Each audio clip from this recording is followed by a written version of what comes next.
What's up, YouTube? It's Derek, YouTube channel Fast FZ09. Doing a different type of video for me today, doing a gear review video. I hadn't really done any of these. I probably should do a few to show you guys the gear that I ride in and just to share my preferences and opinion on gear.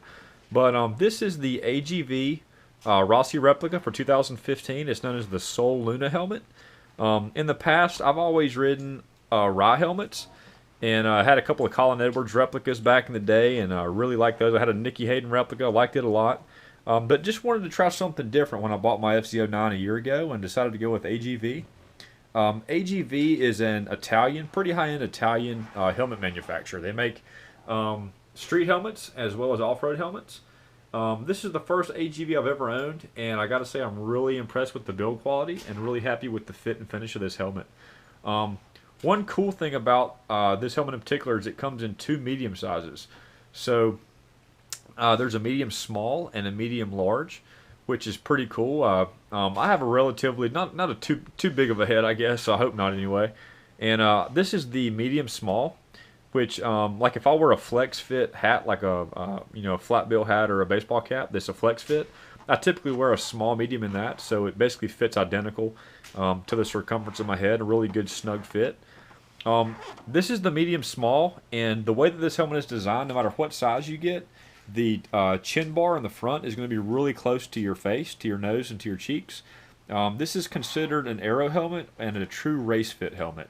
Really aerodynamic. You can see there's not a lot of rounded angles, just pretty all angular, and it's pretty much designed to flow air in the most absolutely efficient way possible.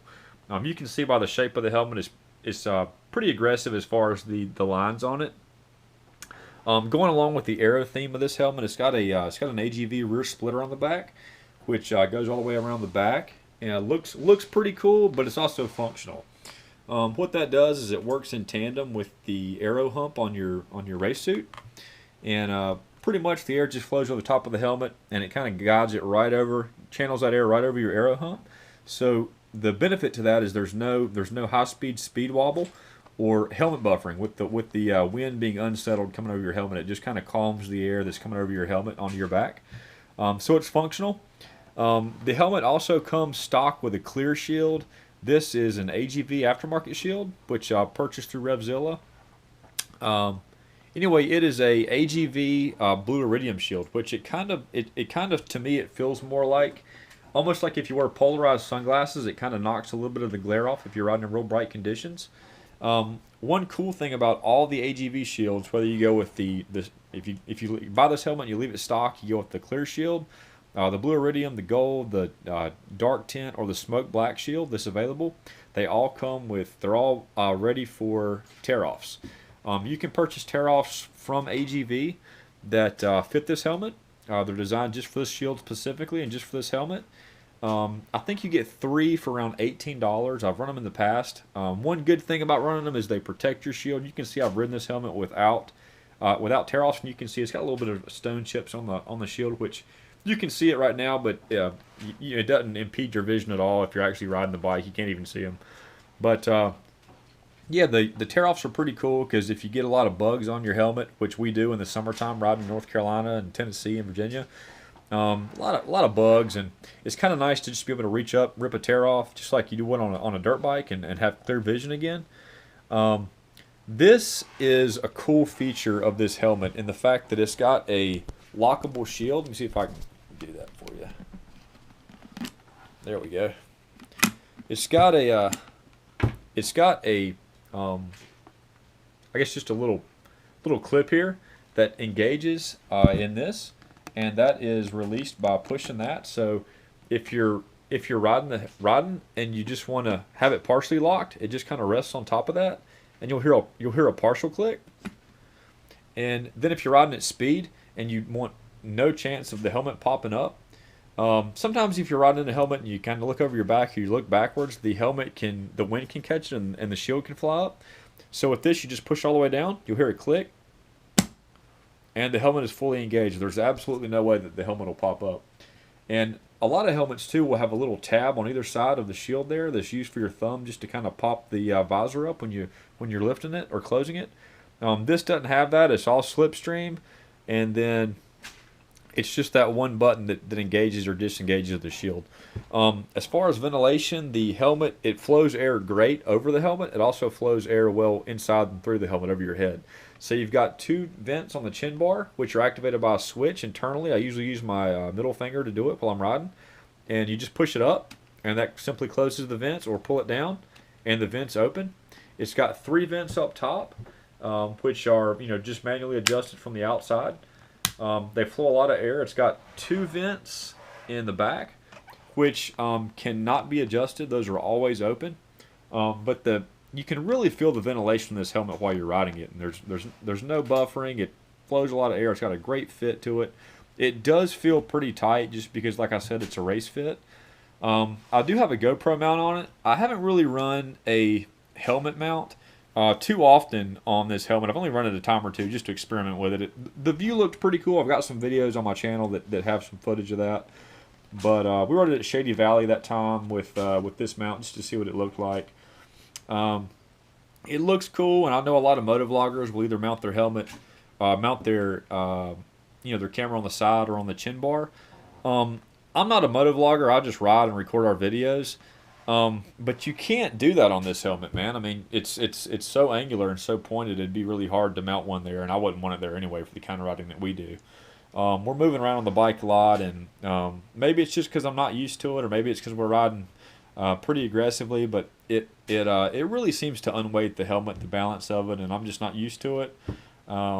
Maybe that's just a personal preference. I don't know if you guys have experience with helmet mounts. Leave me a comment or let me know your opinion on it or tips and tricks. Not a huge fan of that. I prefer to run my cameras on different parts of the bike, be at the front or beside the swing arm of the exhaust, or just a different view other than POV. But yeah, it's really cool. It's obviously it's DOT and Snell certified here in the States. This is also a 5-star certified helmet in the UK, which is even more stringent than that is, and really cool. The graphics on it are done by a very famous Italian helmet painter by the name of Aldo Drudy. Drudy Performance is the company name. And you can see it's got the 46, which obviously is Valentino Rossi's number. And this is the exact helmet that he's running in the 2015 MotoGP series. At certain races, like at his home race in Mugello, or at some of the races here in the States that they do on the Grand Prix circuit, Laguna, Indianapolis, or Coda in Austin, Texas. He might run a different helmet there, but primarily this is the helmet, the color scheme that he's going to be running. The only difference to the paint scheme between this helmet, the one that you can purchase, and the actual helmet that he's going to be running, is there would be like a Monster Energy logo. Well, like this sticker, there would be like a Monster Energy logo there, and then that same logo would be on the front. Where on this helmet, it's not like that. This is a replica, so it's just got just an image, printed image of his signature, which that's cool and all, I guess. But yeah, Aldo Drudy is real famous. He got his start painting helmets of notoriety, I guess, in the 1990s when he was collaborating with MotoGP champ or World Grand Prix champion years ago, Kevin Schwantz. And yeah, he started painting some of Schwantz's helmets in a lot of crazy, bright, vibrant designs.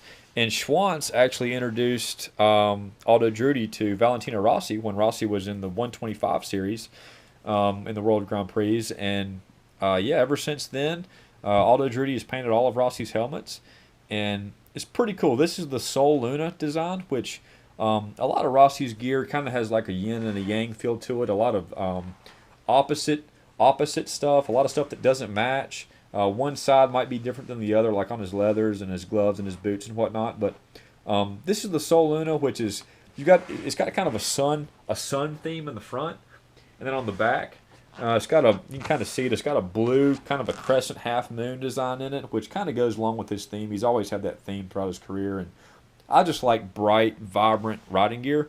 It gives you a lot of visibility to other riders, whether you're on the track or whether you're riding on the street, and to other motors too. They can see you a long way off. Plus, I just kind of like the bling factor of it. It just looks cool.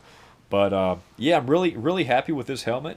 And I'm sure in the future I'll be doing some more. Maybe this week even do a few more gear reviews on leathers and gloves and boots, back protector, and kind of what I ride and what I have experience with, and give you guys an honest view and opinion about it. But really happy with the helmet. Like I said, it's kind of pricey. It's about $900. You can get helmets that are just as good as this at a less price, but I'm going to have it a long time, so to me it was worth getting it, and I have no issues with this helmet whatsoever. Really happy with it. Love the fit, finish, quality, and build, and you know, just a huge fan of it. So if you guys have any questions, leave a comment. I'll get back to you if I can real quick, and yeah, give me y'all's opinion about it, what you think, and check out the video, check out the channel, subscribe if you're interested, or leave me a comment or like the video. So thanks for watching, guys. Ride safe.